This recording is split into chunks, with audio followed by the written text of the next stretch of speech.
What's up, YouTube? Welcome back to my channel. Appreciate everybody stopping by to check out my new video. Today we're going to be working on a 1970s Hot Wheels Redline Nitty Gritty Kitty. This thing is in pretty rough condition. It's not too bad, but it's got some bad paint job. Somebody painted everything green on it. Did some, I guess they tried painting it, I don't know. But this is kind of a unusual Redline because it has cap wheels in the back and bearings in the front, and I didn't know what was going on with it, so I had to do some research. But we're going to see what we can do with it, so let's get going. I've already drilled the thing apart and just checking it out. The base is pretty rough. It's got green paint all over it. Got some major oxidation on it. Not too bad, but we're going to probably soak her in some purple power to get the paint off, and then some lime away to get some of the oxidation off. Windshield is pretty rough too. Interior, not bad at all. Just some hot soapy water and a toothbrush and it'll be just fine. And the casting, of course, it's rough. Pits and stuff in the paint. But we're going to see what we can do with it, so let's get going. We're going to stick her in the citrus strip. I really like this stuff. It does not have no bad odor. It might take a little bit longer to do the job as some of these other ones that really stinks really bad and just nasty. The only thing about this stuff is it's gel, and you can actually waste a bunch if you don't try knocking most of it off with the casting once you get it soaked in the citrus strip, I guess you'd say. But it does work good. Probably in a couple hours, 2 or 3 hours, it'll be ready to take to the sink and wash off with some hot soapy water. But like I said, I really like this stuff. It works really good. You can get it at Walmart, I guess any parts store maybe, I don't know. But let's move on, y'all. Just a couple pictures of the casting after it's been stripped. And here we are after it has been sanded completely with all grits of sandpaper that I use, which is 220 all the way up to 2000 grit sandpaper, and it does a good job. I mean, that's the way I've always done them. I try to get most of the imperfections out of the casting I can,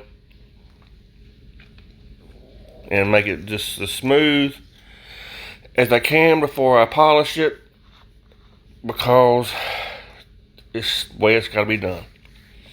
And here it is after it's been polished. As you can see, it's very shiny, smooth. In my opinion, that's the way it needs to be for Spectra Flame paint to be, for it to look the way it's supposed to look. It depends on the shininess of the casting for the paint job to actually look right. I mean, you can't not buff one and put Spectra Flame paint on it and expect it to look good. It won't do it. But anyway, y'all, here we go to the paint booth. Here we in the paint booth. We got it getting ready to paint it. I always take my airbrush and blow the car off, make sure there's no dust on it or anything like that. I also wipe it down before I put the paint on. And here I'm just getting all the hard to reach spots, I guess you would say, underneath it, fender wells, stuff like that. But this color is called magenta. This is the customer order, and he originally wanted red. I didn't have no red. I was going to order some, but I told him about this color right here, how pretty it is, and he said that would look pretty good actually. So we decided to go with the magenta. And if you've never seen it, this color is really pretty, and it matched this car perfect, I think. I mean, it looks really good on this car. But like I always say in other videos, I do one panel at a time. I don't skip over the whole car. I mean, and there's nothing wrong with that. That's not what I'm saying. Everybody has their own painting technique, but painting cars for 16 years, I just kind of converted over to smaller cars and do them the same way. Paint one panel at a time. Same thing with clear coating it. I mean, when you do it like that, I believe you get a more even finish, especially with a Spectraflame paint. You don't end up with a whole lot of light spots and dark spots. If you do it panel by panel, you know you're getting paint on everything even. But I always go back and check. Just hold it to the light, and you can tell the Spectraflame paint. I mean, you can you can tell it's got light spots or dark spots in it.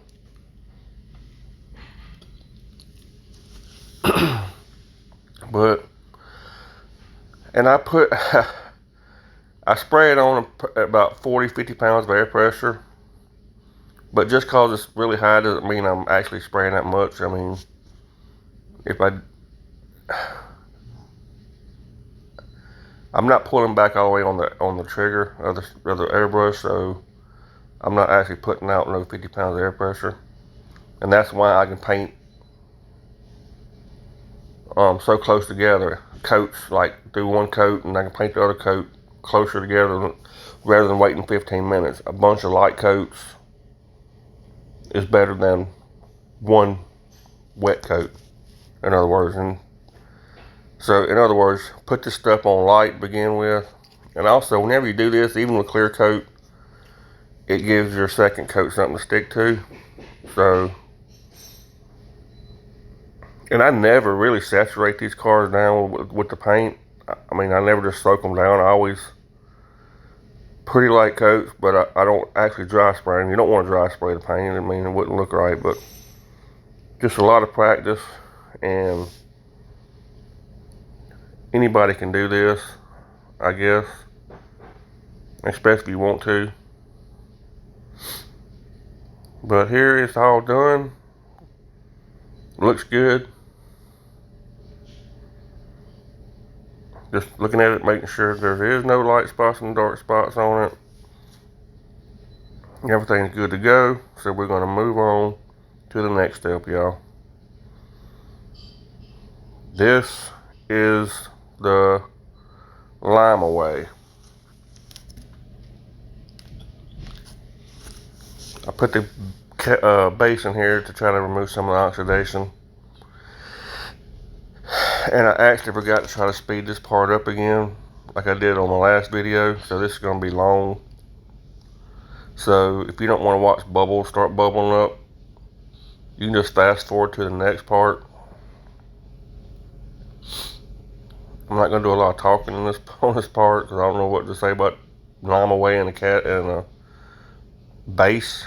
It actually works pretty good. I mean, it really does. It removes a lot of the oxidation, and once you get done soaking it about 3 minutes, you take it to your sink and you use a brass wire brush and just start wire brushing the casting. I mean, not the casting, but the base, to try to remove some of the oxidation, and you'd be surprised of what it actually does. It really does a good job.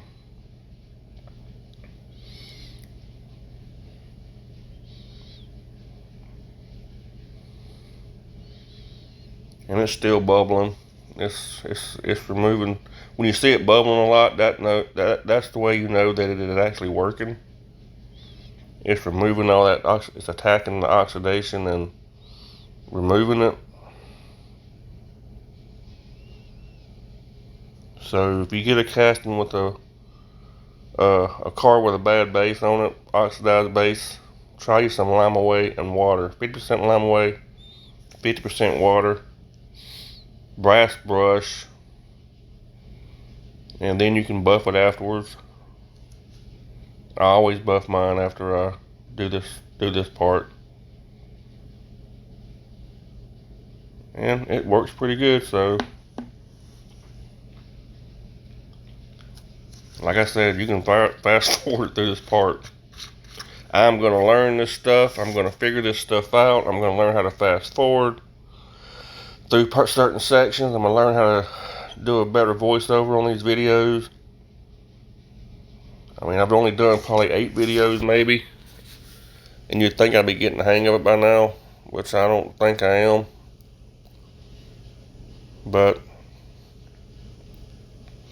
as long as my cars turn out good and it shows you how they turn out, that's all I care about.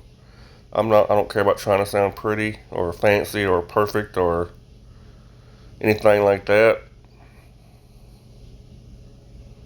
We're just here to do Hot Wheels, restore Hot Wheels, do custom builds, restorations, and just have some fun.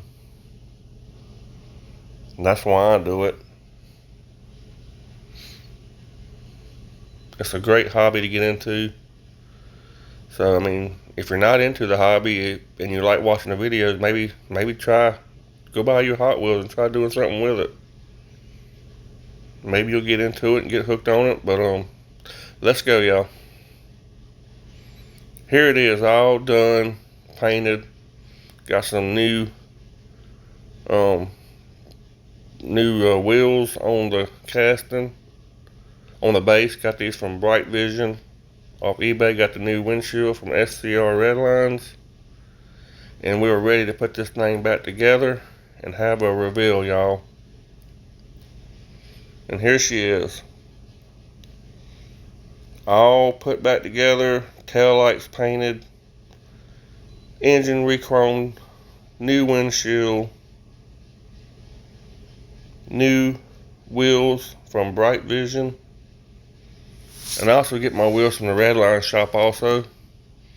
That's the 2 places I go to get them, Redline shop and Bright Vision off eBay. Paint comes from the Redline shop.